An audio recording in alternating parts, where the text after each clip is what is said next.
Many people make the mistake of thinking more is always better, but the reality is that RAM works based on saturation thresholds.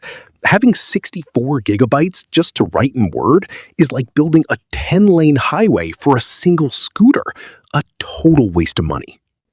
1 gigabyte and 2 gigabyte, the beginning. These capacities marked the start of mobile computing and ultra-budget laptops, but today they are practically obsolete for the average user. 1 gigabyte.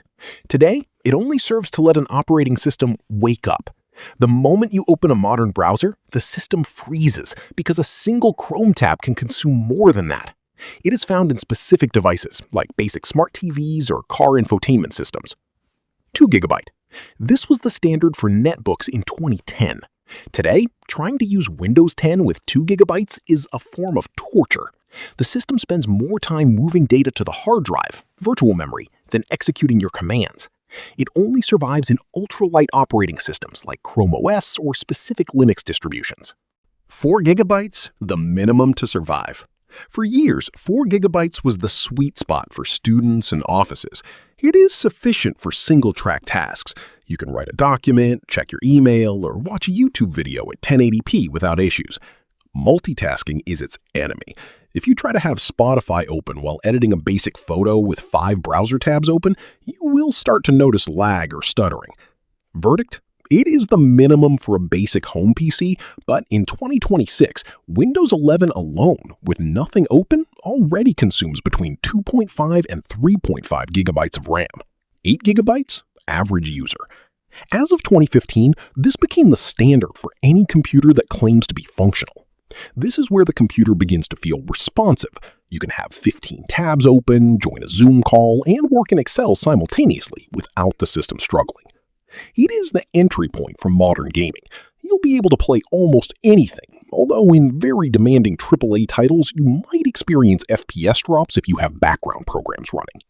Some modern titles already officially recommend 12 to 16 gigabytes, Call of Duty, Hogwarts Legacy, etc., which puts 8 gigabytes in an interesting position, enough for most, but already feeling pressure at the limit. Verdict? Ideal for offices, students, and content creators who are just starting out. 16 gigabytes, the balance point. If you ask me what to buy today, this is the universal answer. Very effective for real multitasking. You stop worrying about which applications you have open. You can play on ultra settings while having Discord, Spotify, and Chrome with 20 tabs in the background, and the system won't even flinch. It is a solid foundation for editing 1080p video and working with multi-layered Photoshop files without the app crashing. Verdict? It is the current standard for serious gaming and mid-level professional productivity. 32 gigabytes, power territory. A few years ago, this was an exaggeration. Today, it is the standard for those who live off their computer. With 32 gigabytes, you stop checking how much each program consumes. It is ideal for video editors working in 4K, developers running virtual machines, and gamers who want to future-proof their investment. Heavy applications open instantly, and switching between programs is fluid, eliminating those micro freezes during loading. Verdict?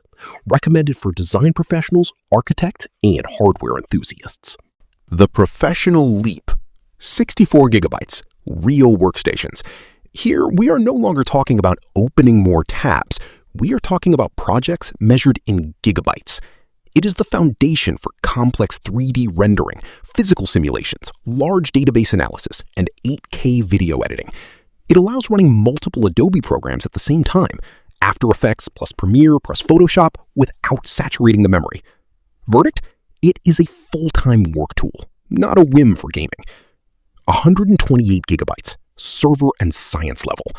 For 99% of the population, this doesn't make the PC faster, it just ensures it doesn't crash during impossible tasks.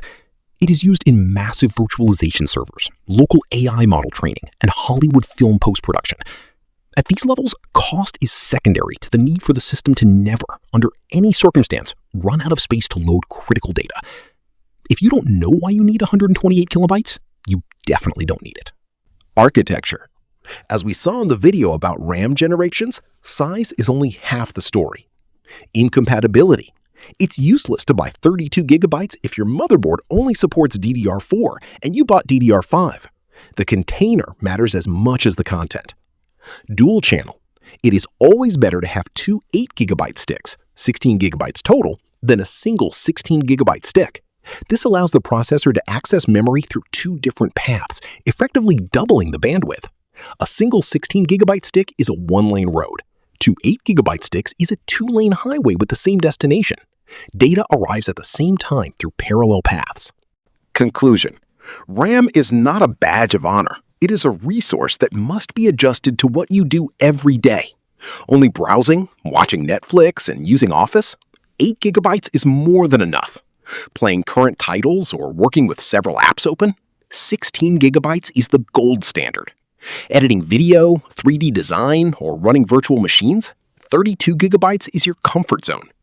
Production renders, After Effects plus Premiere plus Photoshop at the same time? 64 gigabytes starts to make sense. Don't know why you need 128 gigabytes? Exactly, you don't need it. Before you go buy, upgrading RAM won't fix a PC that is slow due to an old processor or a mechanical hard drive. If your bottleneck is another component, more RAM won't save you. Identify the real problem first. Spending on 64 gigabytes to watch YouTube is throwing away money that you could invest in a better processor or graphics card. If this breakdown helped you decide what to upgrade in your equipment, subscribe to 8 Minutes Tech. Leave a comment below telling me how much RAM you have now and if you feel your PC is calling for help. See you in the next video.